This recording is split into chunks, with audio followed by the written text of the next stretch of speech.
Вітаю вас на календарі нядзеля 19 ліпеня. У эфіры тэлеканала Віцебск вялікія нядзельныя навіны, праграма «7 дзён». Чым жыла вобласць на працягу адыходзячага тыдня, раскажуць нашы карэспандэнты і я, Вольга Шмаргун.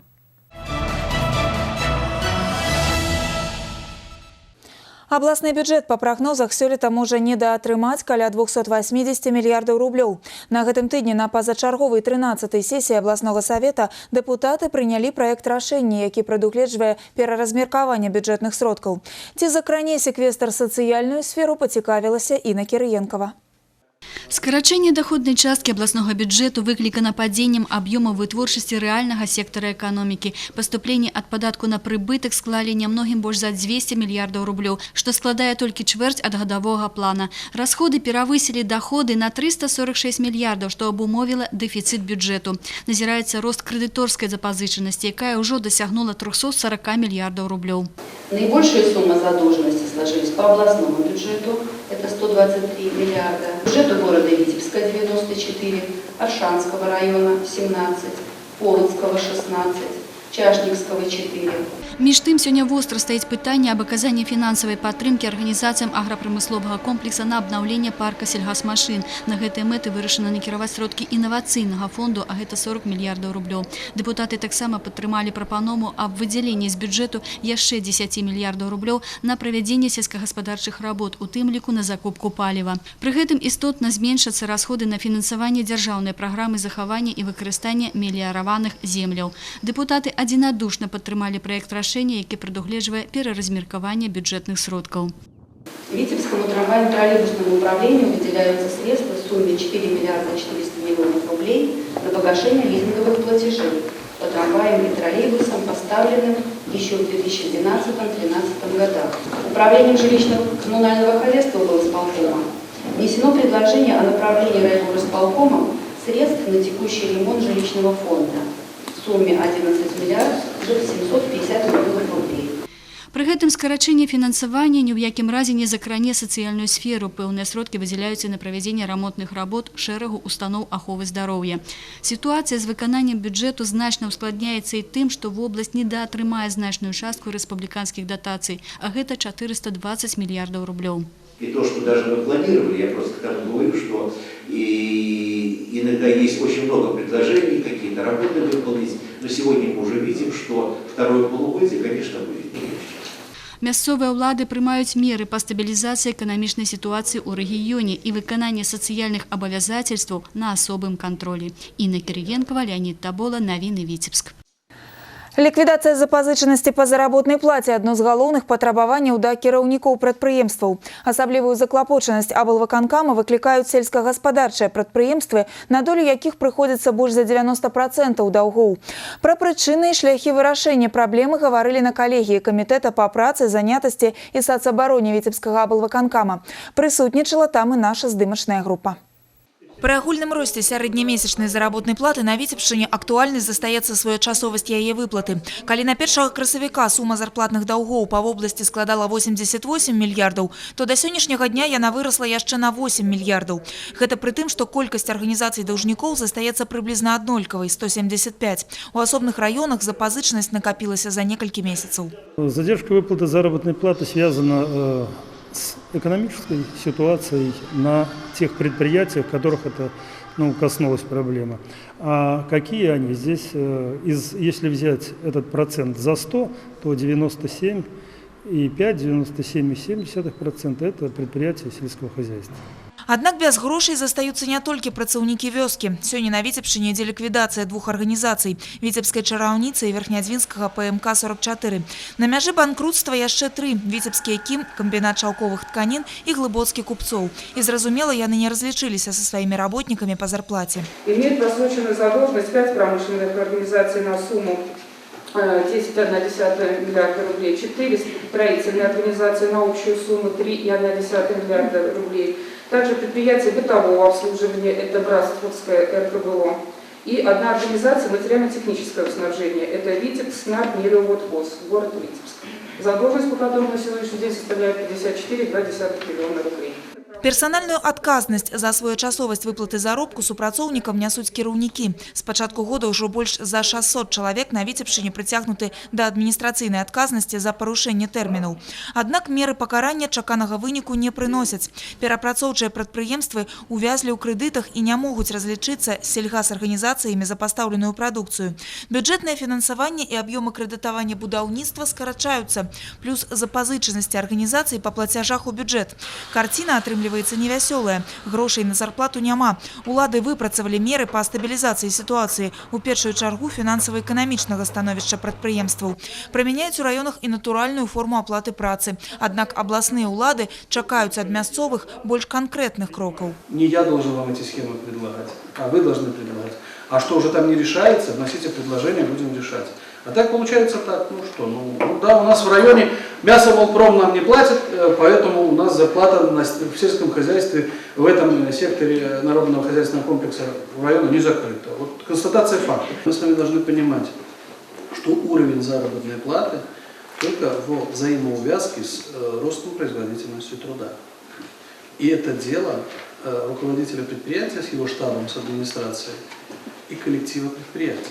Іншымі словамі, узровень заработнай платы павінен быць узаемазвязаны з аб'ёмам выручкі ад рэалізаванай прадукцыі. Пытанне запазычанасцяў па зарплаце разглядалі і на апошнім аператыўным пасяджэнні ў губернатара. Мікалай Шарснёў падкрэсліў, як бы не складвалася сітуацыя ў эканоміцы, грошы работнікам неабходна выплачваць. Вольга Шмаргун, Леонид Табола, навіны, Віцебск. Рост знешняга гандлю – яшчэ адна крыніца папаўнення бюджэту. За 5 месяцаў прадпрыемствы в области прадалі за мяжу тавараў на 717 мільёнаў долараў. Гэта амаль на трэць менш паказчыкаў аналагічнага перыяду мінулага года.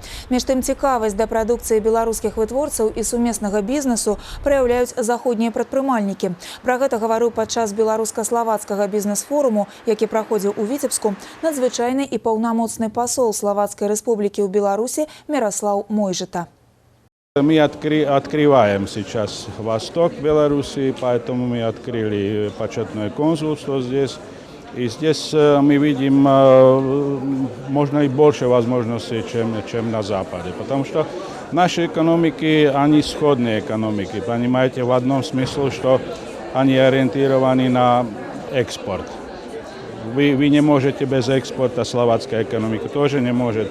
Мы находимся в разных, скажем, экономических структурах международных, но это плюс для развития билатеральных отношений, потому что каждый успех в развитии отношений на двустороннем уровне, он открывает тоже возможности проникновения на рынки у вас, у Евросоюза, а нас ваше пространство экономическое с Россией, Казахстаном и Арменией. Нам кажется, что мы идем к лучшему, ну а в том и помогает эта роль Беларуси в регулировании конфликта на Украине.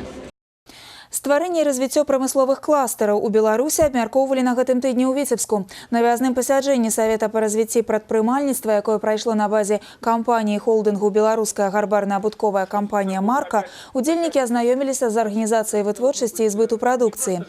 Акрамя таго, яны ацанілі работу прадстаўнікоў малога і сярэдняга бізнесу на прыкладзе прыватных вытворчых прадпрыемстваў «Відбудтэхмаш» і «Палімер-Канструкцыя». Па выніках сустрэчы прайшло пленарнае пасяджэнне, дзе сярод шэрагу актуальных для малого бізнесу пытанняў прадпрымальнікі ўнеслі свае прапановы па сацыяльна-эканамічным развіцці краіны. Это самый главный вопрос. Что будет заложено в программе социально-экономического развития на следующую пятилетку, какие результаты будут этой программы. И мы должны независимо от внешних факторов обеспечить экономический рост и повышение благосостояния наших людей. Внешние факторы всегда присутствуют, они всегда есть, мы на них повлиять не можем, но мы можем повлиять за счет проведения нашей политики, политики направлены на то, чтобы не только учитывать внешние факторы, но и учитывать вопросы повышения внутреннего спроса, внутренних предложений на основе повышения жизненного уровня наших людей и повышения доли белорусских товаров, в том числе и на белорусском рынке. На одну вакансію на Віцебшчыне прэтэндуюць 3 беспрацоўныя, а летась на аднаго беспрацоўнага прыходзілася 3 прапановы аб рабоце. Такую статыстыку агучылі на калегіі Камітэта па працы, занятасці і сацыяльнай абароне Віцебскага аблвыканкама. На абмеркаванні гарачых для вобласці пытанняў прысутнічалі намеснік губернатара Олег Мацкевіч і прадстаўнікі Міністэрства працы і сацабароны Беларусі. На першы погляд сітуацыя на рынку працы Віцебскай вобласці не выглядае напружанай. Узровень беспрацоўя 1,3% да эканамічна актыўнага насельніцтва. Гэта, канешне, перавышае мінулагодні паказчык, аднак не крытычна. Колькасць зарэгістраваных беспрацоўных расце. Зараз іх 7121 чалавек. А колькасць свабодных вакансій, наадварот, скарачаецца. Іх менш за 2500. Найбольшы дысбаланс у Наваполацку, Віцебску, Пастаўскім, Аршанскім і Лепельскім раёнах. Прычым арганізацыям і прадпрыемствам потребуются высококвалификованные специалисты, а сярод претендентов их зусім немного. При модернизации и более эффективном производстве это оптимизация. Под эту оптимизацию, естественно, попало большое количество работающих. Что касается нашей структуры, мы взаимодействуем с работодателями, естественно, организовываем опережающее обучение и как-то эту ситуацию пытаемся исправить. Ну, вторая позиция – это увеличение количества мигрантов, которые прибыли на нашу территорию. Те граждане, которые выезжали на заработки за длинным рублем, вернулись. Сярод прычын таксама прыняцце дэкрэта прэзідэнта аб папярэджванні сацыяльнага ўтрыманства. На біржы працы ўсё больш рэгіструецца людзей, якія дагэтуль доўгі час нідзе не працавалі. Зараз іх 23% ад агульнай колькасці беспрацоўных. Спецыялісты камітэта распрацавалі цэлы комплекс мер па забеспячэнні занятасці насельніцтва. Праўда, не ва ўсіх раёнах і не заўсёды мерапрыемствы гэтыя даюць чаканы вынік. Трудоустроено на постоянную работу 12 400 человек. 1600 человек на созданные рабочие места. Организовано обучение почти 1000 безработного. На новое место жительства и работы переселено 34 семьи безработных. В общественных работах приняли участие свыше 4000 человек. Оказано содействие в организации предпринимательской деятельности 150 семей безработных. Тым часам намеснік старшыні аблвыканкама Олег Мацкевіч не лічыць работу ў раёнах эфектыўнай. Статыстыка афіцыйна зарэгістраваных беспрацоўных і рэальная колькасць такіх людзей – дзве вялікія розніцы. І кіраўніцтва на месцах часцяком не валодае аб'ектыўнымі дадзенымі. І мала што робіць для прыцягнення інвестараў і стварэння новых рабочых месцаў. Прыклад таму Шаркаўшчына, дзе тэрміны будаўніцтва чэшскай кампаніяй торфаперапрацоўчага завода перанеслі на 4 месяцы. Не надо себя обманывать. Вот у нас уровень регистрируемый 1,3, в норме у нас 1,6, у нас все хорошо. Не все хорошо, далеко не все хорошо. Мы должны с вами понимать, статистику я возьму Москалева, а вы в районах должны знать, сколько их реально, то есть сколько работает в режиме неполной занятости, сколько там отпусков по инициативе нанимателя, сколько работников ходят у одного нанимателя и ищут работу, потому что она их не устраивает. Это тоже считается по рекомендациям МОД. И куда будете трудоустраивать? Сёння на одну вакансію на Віцебшчыне прэтэндуюць 3, а ў некаторых раёнах нават 4 беспрацоўных. І старымі метадамі сітуацыю не выправіць. Садзейнічаць у працаўладкаванні можна тады, калі ёсць куды працаўладкоўваць, а гэта ўжо пытанне эканомікі. Вольга Шмаргун, Леонид Табола, навіны, Віцебск. Выпуск канкурэнтаздольнай прадукцыі, пашырэнне рынкаў збыту – гэта шляхі да прыбытковай работы прадпрыемстваў. На Верхнядзвінскім масла-сырзаводзе стаўку робяць менавіта на гэта. Віктор Праліч пра новыя праекты галоўнага прадпрыемства Верхнядзвінскага краю. Святлана Януковіч пачынала сваю кар'еру на гэтым прадпрыемстве, калі працэс варкі сыроў ішоў амаль ручную. У пачатку 2000-х на дапамогу чалавеку прыйшлі сучасныя тэхналогіі. Завод узвёў новы цех з аўтаматызаванай лініяй. На варку нагоняется у нас средняя это 10 тонн смеси. Из этой смеси получается, ну тоже, как говорится, ориентировочно тонна сыра. Ну и потом на выходе получается где-то за день мы можем перерабатывать 180 100-190 тонн молока. Працэс паскорыўся, разам з тым павялічылася і колькасць выпускаемай прадукцыі, безумоўна, яе якасць. Попыт на верхнядзінскі сыр відавочны, таму для ўпэўненага развіцця прадпрыемства неабходна пашырэнне вытворчых магутнасцяў. Мы планируем расширение наших мощностей со 180 до 240 тонн переработки молока в сутки. Также видим в этой программе расширение мощностей очистных сооружений и производство сухой демиnerализованной сыворотки с высокой степенью демиnerализации, доведение этого показателя до 100% на нашем предприятии. Пакет дакументаў на набыццё абсталявання амаль гатовы, справа засталася за малым. Дарэчы, працягваць запатрабаваныя традыцыі верхнядзінскага бренда будзе аўстрыйскі механізм, які таксама выдатна сябе зарэкамендаваў. В самом цеху по производству сыра работает 2 оператора на прессах плюс 1 сыродел. Тот коллектив, который здесь работает, конечно, вполне справится с этим. Единственное, что у нас будут увеличены рабочие смены. Айчынны сыр прыйшоўся даспадобы не толькі беларускім пакупнікам. Геаграфія экспарту сёння пашырылася да Сібіры. А ў хуткім часе прадукцыя верхнядзвінскага завода з'явіцца на прылаўках Паднябеснай. У Кітай ужо адправілі пробную партыю. Віктор Праліч і Кірыл Кайсберг, навіны Верхнядзвінск. Леснікі Віцебскай вобласці асвойваюць фінскія тэхналогіі ў сваіх новых пітомніках. Ці прынясе гэта карысць нашым лясам і якую выгаду атрымліваюць наватары, даведаўся Александр Камович.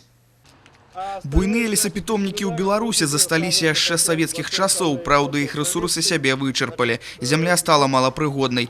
Таму Міністэрства лясной гаспадаркі прыняло рашэнне аб стварэнні новых. Адзін з такіх пітомнікаў з'явіўся і ў Бягомлі. Плошча новага пітомніка ў Бягомлі складае 16 гектараў. Кошт праекта амаль 2,5 мільярда рублёў. Аднак ужо ў гэтым годзе рэалізацыя пасадачнага матэрыяла склала 800 мільёнаў. Гэта значыць, што літаральна за 2-3 гады гэты праект акупіцца. А ўсё таму, што беларуская елачка карыстаецца попытам не толькі ў нашых, але і ў замежных гаспадарках. За мінулы год у Віцебскай вобласці з'явілася 4 новых пітомніка. Сёлета ў іх шэрагу і бягомельскі. Пасадачнага матэрыялу хапае мясцовым гаспадаркам, а лішкі ідуць на экспарт. Дарэчы, менавіта экспарт сёння выгадны накірунак.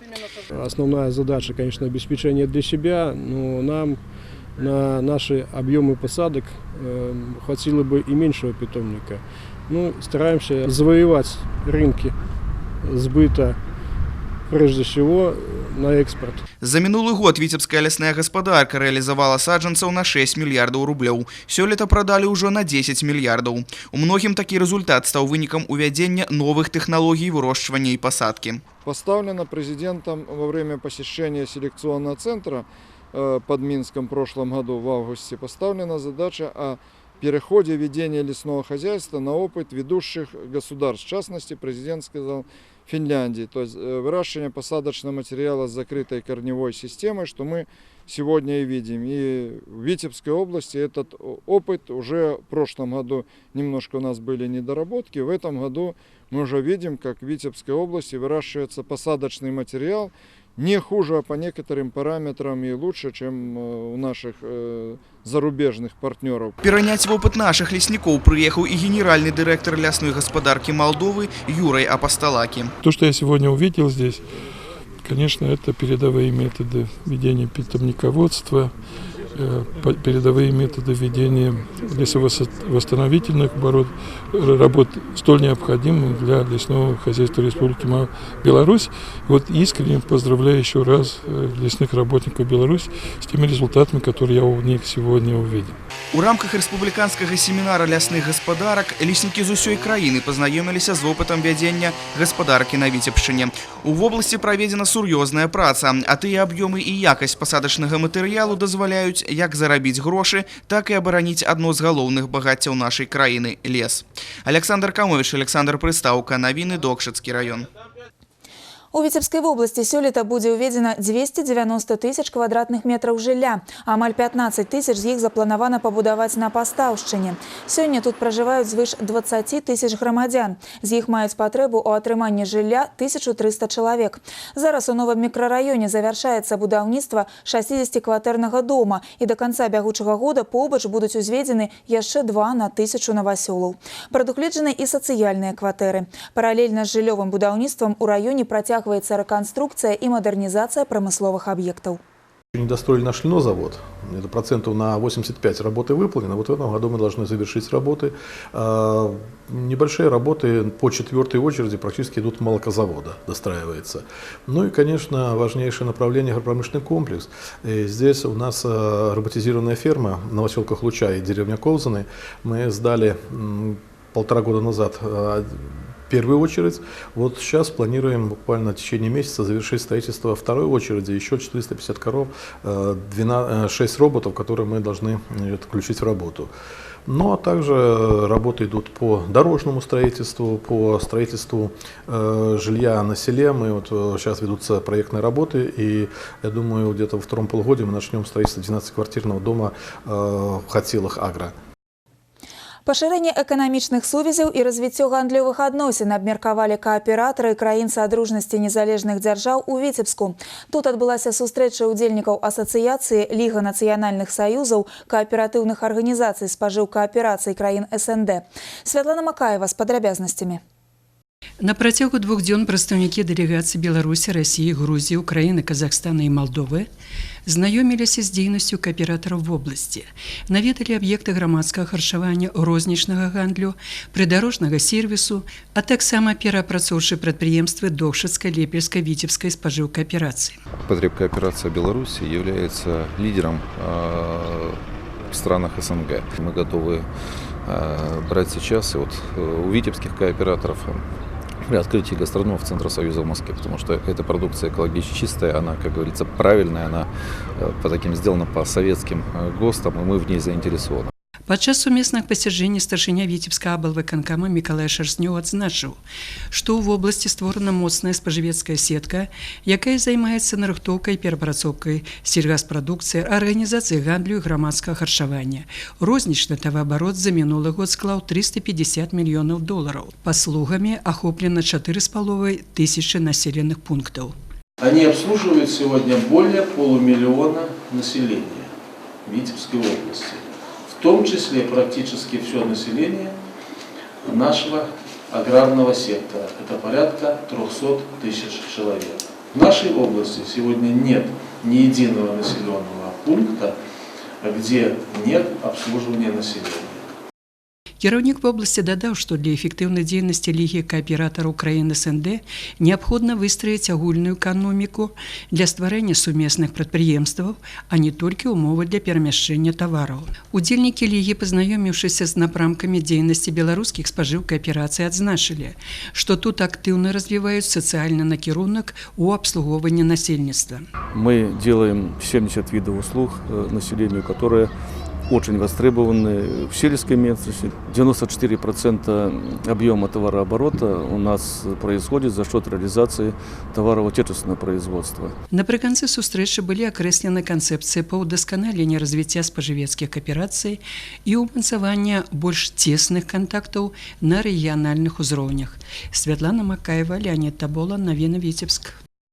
Віцебская вобласць стане эксперыментальнай пляцоўкай міжнароднага праекта «Моцнае здароўе ў старэйшым узросце». Трохбаковае пагадненне аб супрацоўніцтве падпісалі Камітэт па працы, занятасці і сацыяльнай абароне Віцебскага аблвыканкама, Беларускае геронталагічнае грамадскае аб'яднанне і Маскоўскі навукова-даследчы медыцынскі цэнтр геронталогія. Асноўная мэта праекта – прадоўжыць жыццё і ўмацаваць здароўе людзей сталага ўзросту.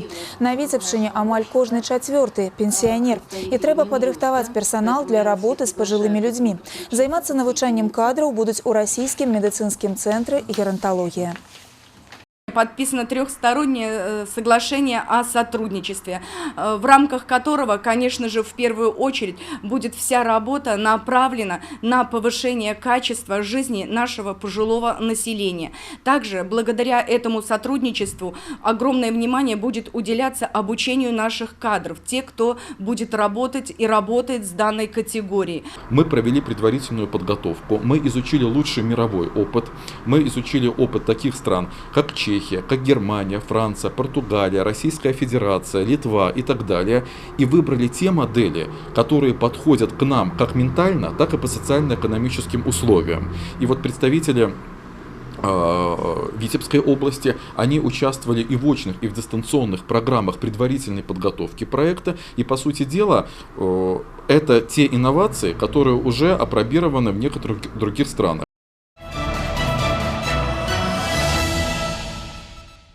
Вышэйшыя навучальныя установы в области завершили прием документов на бюджетные месцы. У ближайшие дни ВНУ обнародуют списы тех, кому пошчастило стать студентом. Абітурыентаў, якія поступаюць на творчыя спецыяльнасці і будуць здаваць дадатковы экзамен унутры установы, залічаць пасля 23 ліпеня. А про дадатковый набор на бюджетные месцы ВНУ объявят поздней. В этом году поменяли условия доп. Набора. Да, и в прошлом году была снижена планка в доп. Наборе на 5% по всем сертификатам. В этом году планка не снижается, и дополнительный набор будет объявляться самим учреждением образования на любую специальность, где остались свободные бюджетные места. Не только специальности, на любую. Ребенок поступает на немецкий язык. Сегодня такой волнительный день. Приходится. Родители очень переживают. Поэтому ждем окончательных уже результатов. Как бы шансы есть у нас на бюджете остаться, но все может еще быть. У барацьбу за студэнтаў зараз уступілі сярэднеспецыяльныя установы. Падаць дакументы ў каледжы можна да 29 ліпеня на аснове базавай адукацыі. Да 8 жніўня будуць прымаць дакументы ў выпускнікоў сярэдніх школ. Патрыятычнае выхаванне моладзі стала галоўным пытаннем на пасяджэнні прэзідыума Віцебскага абласнога савета дэпутатаў, якое прайшло ў Верхнядзвінскім раёне. Аб выхаванні гісторыяй Віктор Праліч. Верхнядзвіншчыну невыпадкова абралі месцам, дзе абмяркоўвалі новыя падыходы да патрыятычнага выхавання. Летапіс раёна багаты на гераічныя падзеі, таму і монументаў у гонар тут шмат. Ад сціплых вясковых помнікаў да знакамітага кургана дружбы на мяжы Беларусі, Латвіі і Расіі. Та работа, которая развернута в Верхнедвинском районе по военно-патриотическому воспитанию, и заслуживает особого внимания и оценки. Поэтому мы здесь и проводим президиум с участием всех председателей районных, городских советов депутатов, таким образом, чтобы распространить опыт Верхнедвинского района в целом по нашей области. Толькі дыялогам дэпутаты не абмежаваліся, яны наведалі шайцераўскі сельскі савет, дзе пазнаёміліся з мясцовымі школьнікамі. Будущее поколение заўсёды будем памятаць незабыўныя старонкі нашай гісторыі, каб ніколі не забываць, пра што прайшлі нашы продкі і хто мы такія. Адметна, што ў год моладзі юнакі і дзяўчаты не застаюцца ў баку ад дзяржаўных спраў. Сёлета ў Беларусі запрацавалі маладзёжныя палаты. За паўгода на іх рахунку нямала спраў. Меня радует это то, что именно наша молодежь сегодня с таким огоньком реагирует на те проблемные вопросы, которые есть, особенно в отношении участников, ветеранов, пенсионеров. Поэтому это очень дорогого стоит, ну и, конечно же, это великая воспитательная функция. Гэтыя маладыя людзі ёсць прадстаўнікі Верхнядзвінскай маладзёжнай палаты. Нягледзячы на летнія канікулы, у іх ужо шмат цікавых прапаноў для реализации ў наступным навучальным годзе. Хотим что-то привнести свое, потому что у нас есть ребята, есть 11-классники, которые поступают, но однако есть и те, кто еще остаются в школе. И хотелось бы, вот как сейчас в разработке новая идея, хотим провести в районе мистер и миссис Осень. Может быть, это мероприятие заинтересует наш район. Такая работа – выдатная скарбонка ідэй для новых праектаў, карысных і цікавых не толькі маладым, і добры шанс для юнакоў і дзяўчат праявіць сябе. Віктор Праліч і Кірыл Кайсберг, навіны Верхнядзвінск.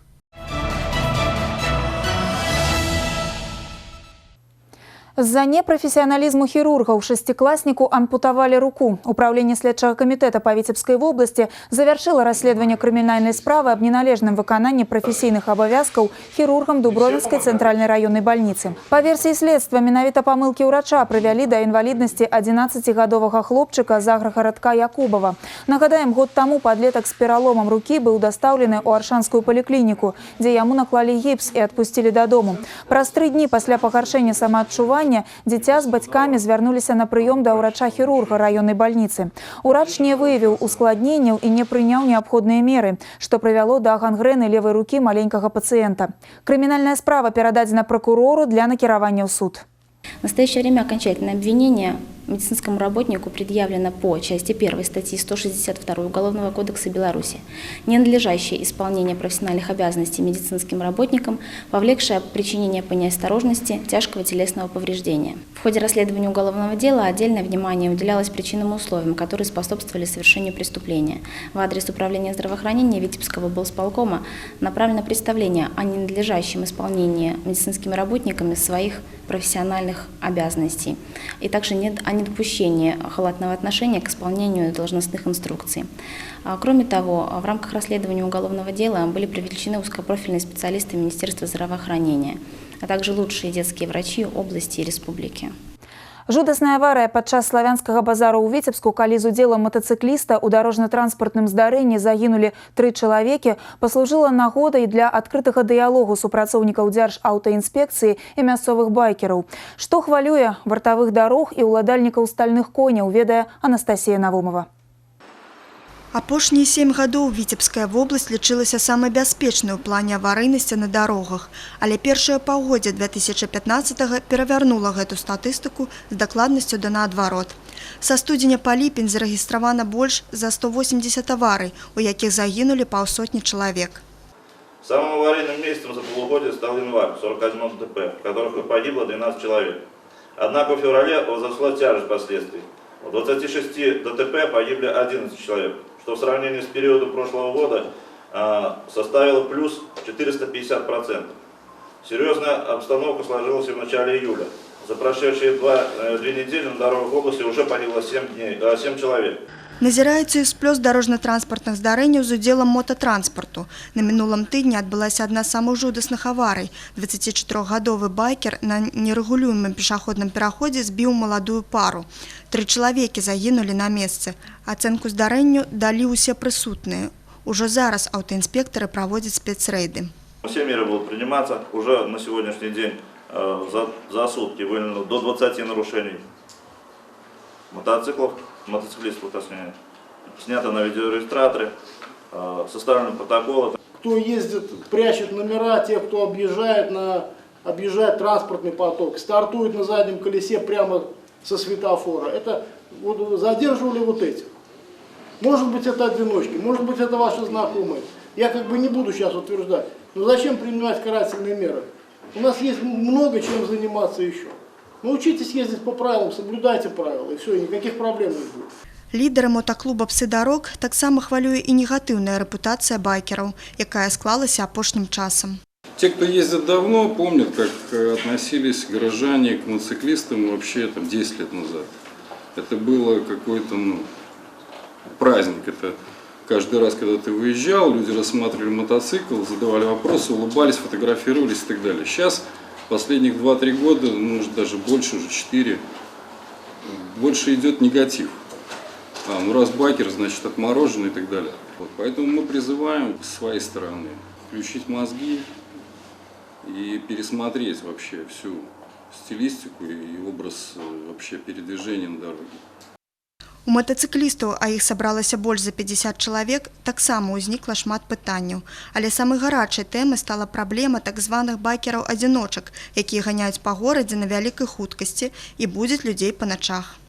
Если среди дорожного движения вы увидите такого неадеквата, сообщайте нам, пишите заявление, у вас есть видеорегистратор, снимайте, присылайте к нам это видео, будем привлекать к ответственности. Сам я работаю в МЧС в структуре. Частенько выезжаем на ДТП и немножко совершенно другие мысли. Посмотришь, что бывает в таких случаях, и не хочется ни гонять, ни превышать, хочется все-таки придерживаться правил дорожного движения. Такая адкрытая сустрэча, магчыма, не вырашыць усіх праблем, аднак стане крокам насустрач да ўзаемаразумення і павагі на дарогах. Анастасія Навумова, Кирилл Кайсберг, Навіны Віцебск.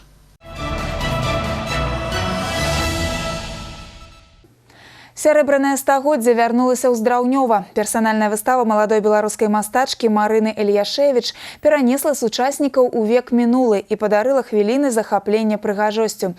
Жаночыя партрэты ў незвычайнай тэхніцы ўбачыла Святлана Макаева. Гэта не першая выстава Марыны Ляшевіч у музеі-сядзібе Іллі Рэпіна ў Здраўнёве. І на гэты раз яна прадставіла партрэты жанчын сярэбранага стагоддзя, загадкавых, як незнаёмка Блока, і такіх прыгожых, як зорка Венера Богдановича. Але яны не фантазія мастачкі. Яны дамы з таго славутага часу, гераіні фатаграфій, якія былі зроблены ў Здраўнёве тады, калі там жыў вялікі Рэпін. Менавіта гэтыя здымкі натхнілі Марыну Ляшевіч на стварэнне серыі «Сярэбранае стагоддзя» ў Здраўнёве. Яна выканала яе ў традыцыйным стылі кітайскага жывапісу, тушам і мінеральнымі фарбамі на рысавай паперы. Это техника сайбокуга, это сложный портретный жанр, именно написание портрета. Гухла он немножко проще, но тоже как бы требует подготовки. Но здесь много портретов именно и монохромной живописи, также само присутствуют портреты и написаны минеральными красками. Современное искусство, которое я соединила и в Беларуси, и Китае, так как это традиционная китайская живопись, но я несу также самую белорусскую культуру, и поэтому очень много портретов наших славянских женщин здесь изображены. Работы Марыны Ляшевіч заўсёды прыцягваюць увагу сваім імкненнем ідэалу жаночай прыгажосці, незвычайнай для еўрапейцаў тэхнікай. На адкрыцці выставы пабывалі старшыня Белтэлерадыёкампаніі Геннадзій Давыдзька, міністр культуры Беларусі Барыс Святлоў. Марина Ляшевіч, бадай, што яна адзіны мастак на Беларусі, ну так уже добра вядомы, можа яшчэ нехта есть, але ж уже хто менавіта працуе і ў традыцыйных жанрах і ў традыцыйным стылі кітайскага жывапісу, ну і робіць яна вельмі такое незвычайнае, цудоўнае мастацтва. Марына Ляшевіч не ўтойлівае, што Здраўнёва натхняе яе на творчы пошук. Менавіта тут адчуваецца духовная сувязь з творчай спадчынай вялікага рускага мастака. Я уже здесь бываю не один раз, и не первый раз делаем проекты, и каждый раз сюда вот возвращаюсь, думаешь, я хочу еще раз сюда приехать. Это место вдохновляет любого человека, который сюда приехал. Наведаць выставу таленавітай мастачкі «Сярэбранае стагоддзе» ў Здраўнёве можна будзе да канца жніўня. Святлана Макаева, Леонид Табола, навіны, музей-сядзіба Рэпіна, Здраўнёва. Імя славутага на ўвесь свет майстра Элі Лісіцкага вяртаюць у Віцебск супрацоўнікі Віцебскага цэнтра сучаснага мастацтва. Іх падтрымала група маладых мастакоў і выкладчыкаў Кірыл Дзёмчаў, Антон Левадній, Паліна Балашова, Ігор Сідараў і Сцяпан Драздоў. Сваю работу яны прысвяцілі 95-годдзю заснавання творчага аб'яднання «Унавіс». На будынку арт-прасторы па вуліцы Талстога 7 яны размясцілі малюнак, дакладную копію аднаго з эскізаў касцюмаў Элі Лісіцкага для футурыстычнай оперы «Перамога над сонцам». Гэтую літаграфію мастак зрабіў пад уплывам філасофіі Казіміра Малевіча, дакладна ў Віцебску, дзе ён амаль 2 гады выкладаў у Народным мастацкім вучылішчы. Опера «Победа над солнцем» идея в том, чтобы будетляне, люди будущего, побеждали все конструктивное, устаревшее, застоявшееся чем-то новым. И этот персонаж новый является заключительной фигурой. И Лисицкий разработал, как я говорила, в Витебске эти эскизы, а напечатаны они были в 1923 году в Германии. К сожалению, кроме эскизов ничего не сохранилось, но он хотел сделать их кинетическими. Это первая разработка электромеханического такого театра, плюс это опера. То есть это движущийся вперед объект, который двигает все, и это здание тоже, как мы надеемся, к новому искусству. Конкурс лялечных майстроў упершыню адбыўся ў Віцебску. Сваё майстэрства дэманстравалі амаль 7 дзясяткаў умельцаў з Беларусі, Расіі, Украіны, Латвіі. Сярод шматлікіх гледачоў была і Святлана Макаева. Узгадаць сваё дзяцінства і усміхнуцца мілым цацкам можна было падчас такога відовішнага конкурсу. Немагчыма не здзівіцца таленту майстроў, колькі любові, цеплыні, фантазіі кожны укладае ў свой выраб. Гэта сапраўднае мастацтва – перадаць праз знешні выгляд лялькі яе характар. Сначала я текстильные куклы начала шить, как бы было очень интересно, но потом меня пригласили в Центр народного творчества и ремесел городского поселка Колпась, вышивка. Ну и вот я начала шить куклы. Очень интересно, вы не представляете. И вот каждая кукла как бы как ребенок. Лялька можа быць гульнявой, абрадавай, гістарычнай, служыць абярэгам, але галоўнае, яна павінна быць непаўторнай. Свае унікальныя вырабы, сярод якіх і знакамітая романовская цацка, прадставілі умельцы з Липецка. Выезжаю в экспедиции очень часто, встречаюсь с народными кукольницами нашей области. У нас очень много, очень все интересные. Вообще наша культура в Липецкой области самая, наверное, богатая. Упершыню прыехала ў фестывальны Віцебск майстар Дайна Клінц з латвійскага горада Ліганте. Адзначаю, што ўжо не ўяўляе сваё жыццё без гэтага захаплення і вельмі рада, што свае лялькі прадстаўляе ў такім цудоўным горадзе. У меня 3 детей, но когда первый сынок родился, я сделала такую маленькую куклу для него. И понравилось. И так уже 18 лет я уже шью эти куколки. На гэтым конкурсе захапленне выклікае ўсё. Пры гэтым можна было не толькі палюбавацца, але і павучыцца. Шкада, что такі трошки камерный формат оказался. Но я думаю, все еще напереди и наступные разы это набывший статус международного, такое свято стане вельмі прадстаўнічым, вельмі эффектным и вельмі паспрыяе тому, каб наша цацка трошки прызабытыя апошнія гады і лялька таксама былі адроджаны на новым узроўні і з новым эфектам. Узнагароджванне ўдзельнікаў конкурсу адбылося на плошчы Свабоды. Былі ўручаны дыпломы і ганаровыя граматы. Гран-пры прысуджана віцебскаму майстру разьбы па дрэве, стваральніку гульні «Цацкі карусель» Ігару Кучарэнку. Святлана Макаева, Александр Прыстаўка, навіны Віцебск. Вішня стала сапраўдным брэндам для глыбокага, як яблык для Шаркаўшчыны, журавы, журавіны для Міёршчыны. Кожны раён сінявокай Віцебшчыны мае сваю турыстычную славутасць. Менавіта таму падчас славянскага базару раёны і гарады Віцебскай вобласці упершыню так шырока прэзентавалі брэнды. На працягу 5 дзён на свяце-конкурсе «Рознакаляровая Віцебшчына» яны хваліліся майстэрствам сваіх рамеснікаў і кулінараў, расказвалі мясцовыя легенды і гасцінна запрашалі да сябе ў госці. А на сцэне на плошчы Свабоды выступалі лепшие самодельные артисты.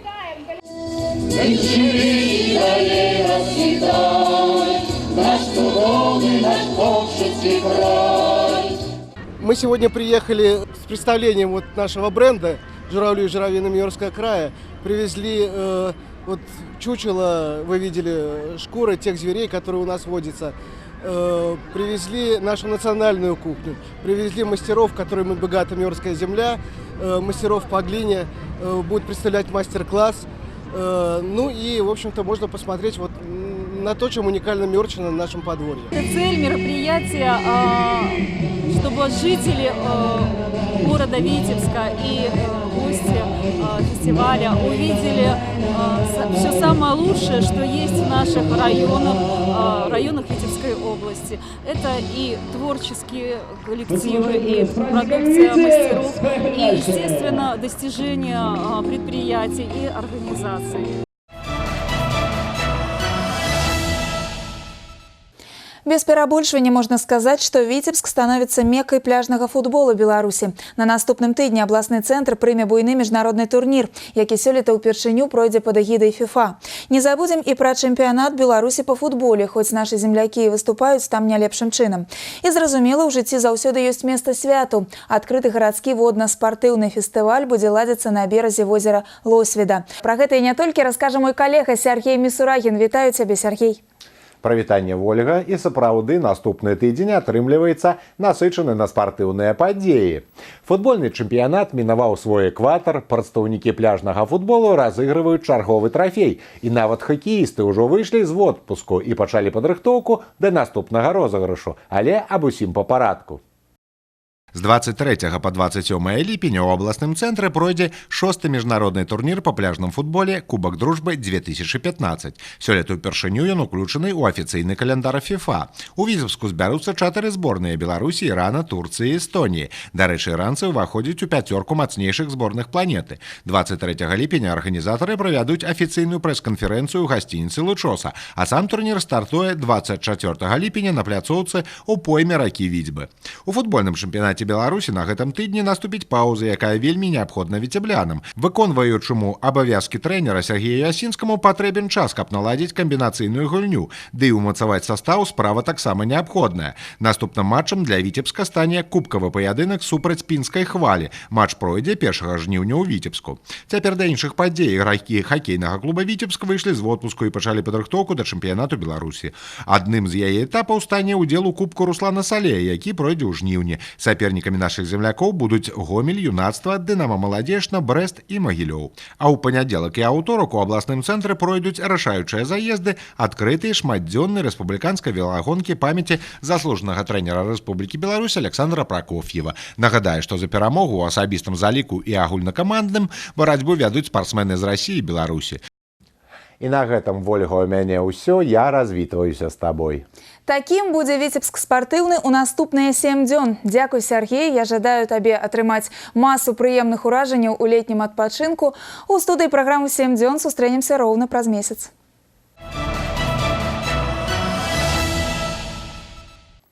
24-й міжнародны фестываль мастацтва ў славянскі базар у Віцебску на гэтым тыдні перагарнуў яшчэ адну старонку сваёй гісторыі. Аднак у памяці кожнага з нас ён пакінуў самыя яркія і незабыўныя ўражанні. Фестывальны паскрыптум ад Інны Кірыенкавай. У такие фестивальные дни Витебск ператвараецца ў астравок вялікай любви и дружбы, еднасці и гармонии. Город прырастае ў разы и уяўляе сабой одну вялікую дружную сям'ю, якую аб'ядноўвае агульнасць інтарэсаў і жаданняў. Сустрэцца з любімым артыстам, долучыцца до высокой культуры и просто атрымаць асалоду ад убачанага вакол. Все желающие могут принять участие в мастер-классе. Самые такие простые вещи, что раньше делали подковы, гвозди, то, что в обиходе требовалось. Ну и всякие отварь металлическую. Участвуют и дети, и девушки, и женщины, и пары, жена с мужем, и даже свадьбы подковые. Не только я, все мои друзья, все стараются попасть сюда. Это вообще праздничный день. Праздник, мы его ждем каждый год.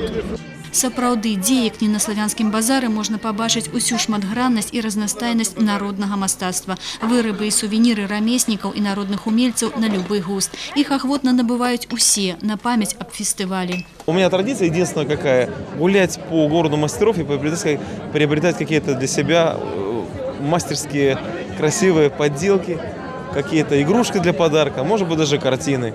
А галоўная сцэна фестывалю – летні амфітэатр. Усе, каму давялося хоць аднойчы выступіць тут, аднадушна прызнаюцца, віцебская публіка самая шчырая і гасцінная.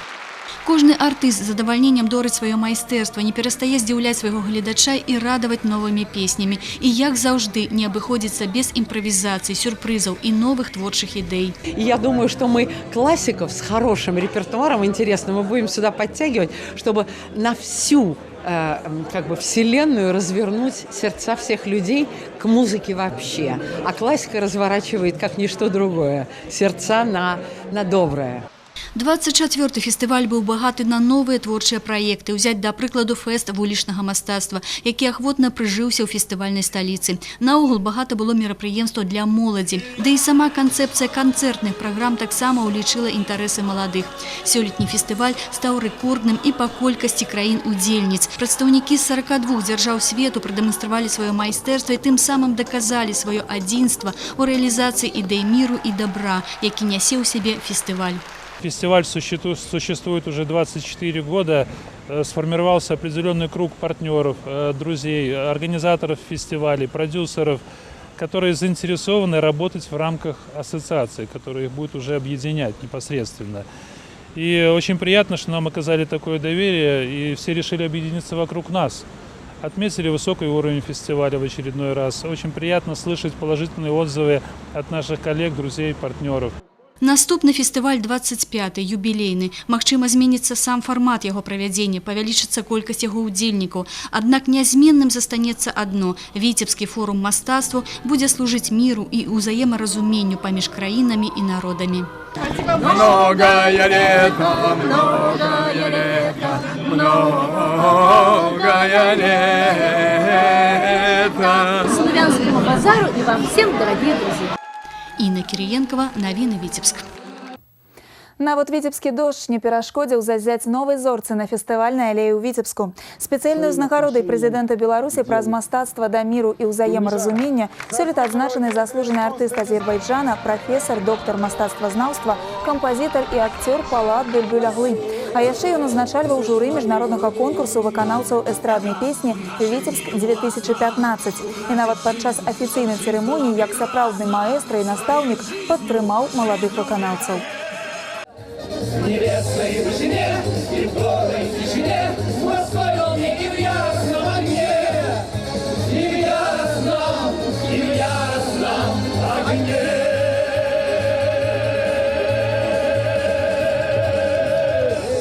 Я чувствую огромное волнение, огромную благодарность. В год своего 70-летия получил великолепный подарок. Спасибо большое вашему уважаемому президенту, местным властям, дирекции фестиваля, Министерству культуры, всей Беларуси. Спасибо огромное. Чох саулы. Сегодня, когда мы видим, что происходит на разных частях планеты, именно мир, взаимопонимание, толерантность, искусство, музыка – вот, может быть, то, что спасет мир. Алея зорак закладзена ў Віцебску ў 2009 годзе.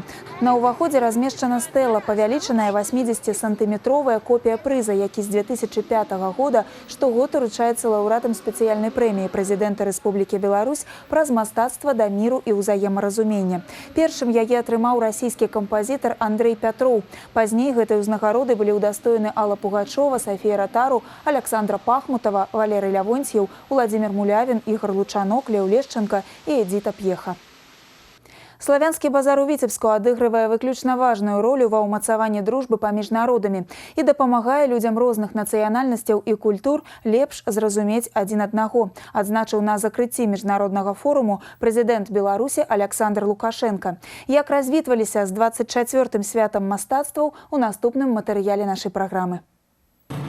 Гала-канцэрт закрыцця славянскага базару ў Віцебску сёлета быў асабліва ўрачыстым. Упершыню ў ім прыняў удзел прэзідэнт Беларусі Александр Лукашенко. Кіраўнік дзяржавы выказаў слова ўдзячнасці ўсім, хто стварае такое выдатнае свята, як славянскі базар, а таксама гасціннаму старажытнаму Віцебску, які ў 24-й раз прымае фестываль. Правда, иногда и от скептиков мы слышим вопрос, зачем каждый год такой проводить масштабный фестиваль, форум, как «Славянский базар», а еще и поддерживать его финансово? Отвечу. Во-первых, мы постоянно должны заботиться о продвижении нашей славянской культуры, ее интеграции в мировое пространство. Это во-первых. Во-вторых, мы не имеем права лишать сотни тысяч поклонников, я скажу, миллионы людей, телезрителей, возможности окунуться в неповторимую атмосферу этого прекрасного праздника. Ну, говорят о деньгах, хотя это и важное условие, но не главное мерило для подобных мероприятий. Александр Лукашенко адзначыў, што Віцебскі форум мастацтваў набывае асаблівае значэнне ў справе ўмацавання міру і ўзаемаразумення паміж краінамі і народамі. А Беларусь усё больш упэўнена становіцца цэнтрам як палітычнага, так і культурнага міжнароднага дыялогу. Кіраўнік дзяржавы ўручыў спецыяльную ўзнагароду прэзідэнта Рэспублікі Беларусь праз мастацтва да міру і ўзаемаразумення народнаму артысту Азербайджана Паладу Бюльбюль Аглы. У сваю чаргу старшыня журы міжнароднага конкурсу маладых выканаўцаў эстраднай песні папрасіў Александра Лукашенко падтрымаць ініцыятыву удзельнікаў конкурсу, якія заклікаюць да міру ва ўсім свеце, і паставіць подпіс на сімвалічным голубе міру, што стане экспанатам фестывальнага музея.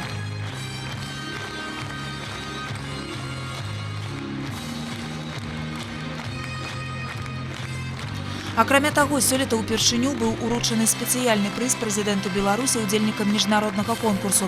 Узнагароду за яркае выкананне песень славянскіх народаў атрымала прадстаўніца Украіны, канкурсантка Ганна Цвердаступ. І зноў-такі ўпершыню ў гісторыі форуму цырымонія ўзнагароджвання пераможцаў і лаўрэатаў вакальных спаборніцтваў таксама адбылася на сцэне летняга амфітэатра. Гран-пры міжнароднага конкурсу выканаўцаў эстраднай песні і спецыяльны прыз «Ліра» атрымаў Димаш Кудайберген з Казахстана. Першая прэмія ў беларускі Валерыі Грыбусавай, другую павязіў Балгарыю Мікалай Манолаў, трэцюю прэмію падзялілі паміж сабой украінка Ганна Цвердаступ і Сафі з Грузіі. Дарэчы, сёлета і гран-пры дзіцячага музычнага конкурсу таксама паедзе ў Казахстан. 10гадовая Луіза Нуркуатова прыняла ўдзел у гала-канцэрце закрыцця фестывалю. А эстафету пачынаючых зорак эстрады перанялі вопытныя майстры сцэны. Александр Буйноў і Валерыя, Дмітрый Малікаў і Алена Ваенка, Анжаліка Агурбаш і Нюша, Вітас і Любоў Казарноўская. Заключны канцэрт парадаваў не толькі выступлениями популярных белорусских и замежных вокалистов, а и душевной и теплой атмосферой. Я первый раз, поэтому для меня все интересно было. Вообще, прошла я по рядам. Вообще интересно, очень интересно. Конечно, мы уже привычны к этому, но тем не менее идем каждый год и смотрим с большим удовольствием. Все понравилось, все участники, все выступления, все. Таким уводзіў гісторыю 24-й міжнародны фестываль мастацтва ў Славянскі базар у Віцебску. Таким ён запомніцца і гасцям, і жыхарам горада. А на развітанне начное небо над Віцебскам расквеціў святочны феерверк. Ольга Шмаргун, Сергей Котаў, навіны Віцебск. Міжнародны фестываль мастацтва ў Славянскі базар у Віцебску – гэта сотні інфармацыйных нагод для журналістаў. Шматлікія мерапрыемствы форуму цікавыя гледачам у розных краінах свету. На гэтым тыдні Віцебск развітаўся са святам мастацтваў да будучага лета. І фестывальныя ноты ў выпусках навін зноў прагучаць толькі праз год. Тым не менш, корэспандэнты нашай праграмы заўсёды знойдуць актуальныя тэмы для сюжэтаў. Вынікі наступнага тыдня будзем падводзіць роўна праз 7 дзён на тэлеканале «Віцебск».